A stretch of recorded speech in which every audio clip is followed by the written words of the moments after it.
Oi, eu sou o Arthur Becker. Meus orientadores sobre esse trabalho foram Elivelto Machado e a Gislene Sapato. O título do meu trabalho é O Estado Laico e sua importância democrática na política brasileira. Sou do Colégio La Salle Santo Antônio. Bom, falando sobre o meu trabalho.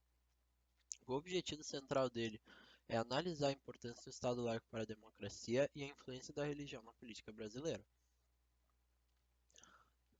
A metodologia do trabalho é pesquisa bibliográfica em artigos científicos, reportagens e vídeos jornalísticos. Foi seguido de análise dos projetos de leis em tramitação no Congresso Nacional, análise de casos e entrevistas com vereadores de Porto Alegre. Bom, justificativa do meu trabalho. O Estado laico no Brasil se concretizou em 1890, pelo Decreto 119-A. Antes disso, o Brasil era um Estado religioso, com a religião oficial católica romana. Essa foi a primeira medida para começar a se concretizar o Estado laico no Brasil e trouxe um legado que é visto até hoje.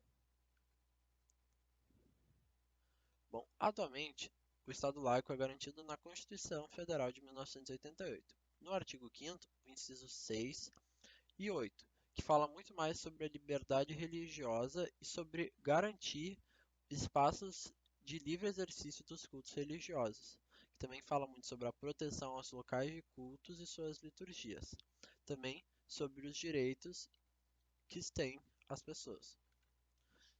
Também o artigo 19, que diz que é vedada a União, aos Estados, ao Distrito Federal e aos municípios.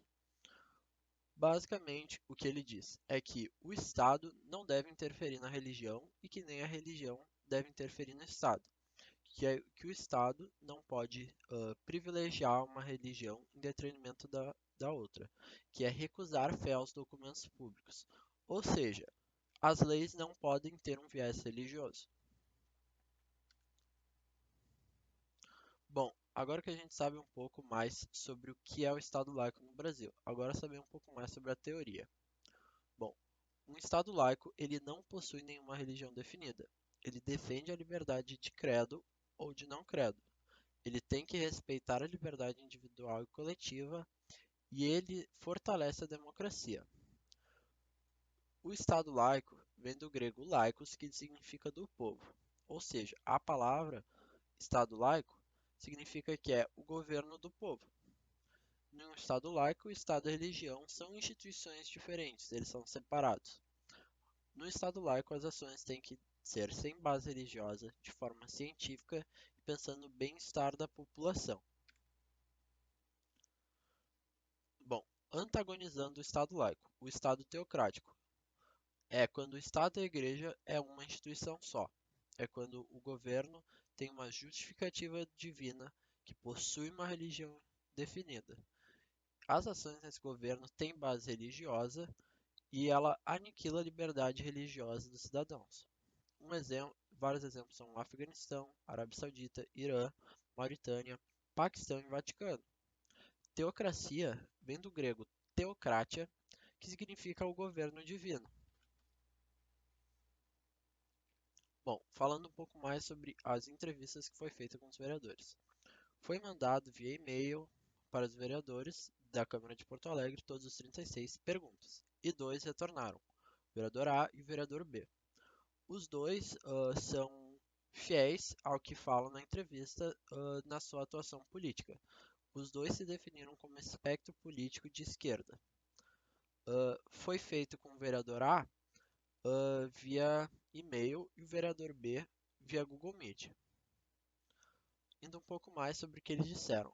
A pergunta foi: o quão importante é o Estado laico para estabelecer uma democracia?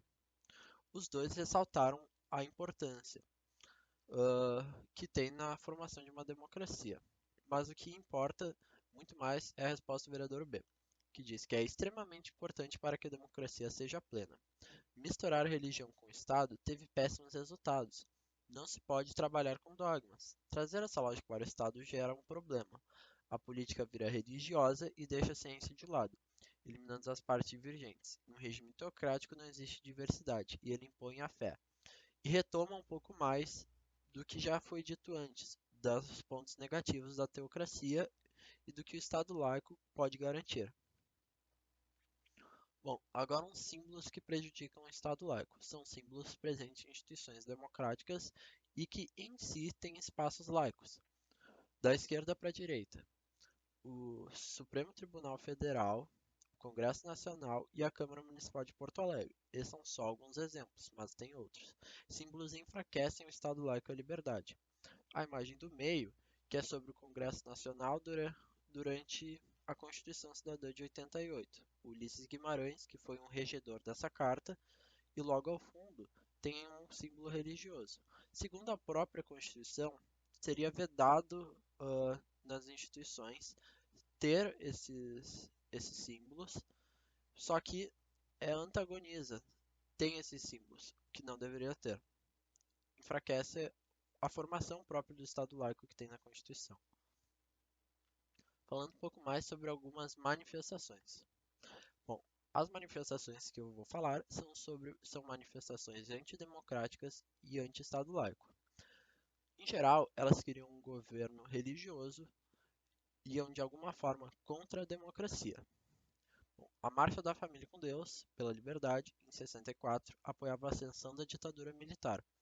Pediam liberdade, mas queriam um governo que tivesse liberdade só para alguns, principalmente os religiosos. Eles queriam um governo religioso. Infelizmente, eles conseguiram. A ditadura foi implementada e as liberdades foram cerceadas.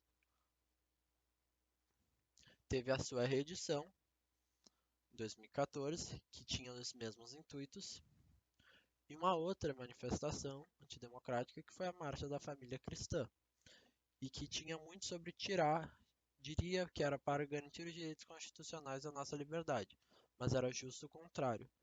Não buscava garantir liberdade para ninguém, buscava beneficiar alguns grupos religiosos em detrimento do Estado. Todas as manifestações são de alguma forma ruins para o Estado laico. Bom, falando um pouco sobre projetos de leis e interferências que tem no Estado laico. Bom, foi perguntado para os dois vereadores, mas uma resposta interessante foi do vereador A, e que ele retomou alguns pontos que eu vou trazer em seguida. A pergunta foi: o senhor acredita que existe alguma lei ou um projeto de lei que fere o princípio do Estado laico, seja no município, no Estado ou na federação? Ele disse que nacionalmente, creio que o aspecto esteja mais evidente com a tentativa de imposição de orientação educacional sobre sexualidade, seja voltada à recomendação de abstinência sexual e não de educação sexual e da saúde reprodutiva. Ele falou também de um caso de uma menina de 10 anos que engravidou recorrente ao estupro e teve tentativas de grupos religiosos, ele também disse da ministra Damares Alves, de impedir o aborto que estava legal. Ele disse que o caso é previsto nos casos legais do país. Ele diz que esse tipo de casos são comuns, assim como as tentativas de impedir que os professores e professoras ensinem sobre igualdade de gênero. Embora não seja uma lei específica, são movimentações políticas propagadas pelas autoridades religiosas do país,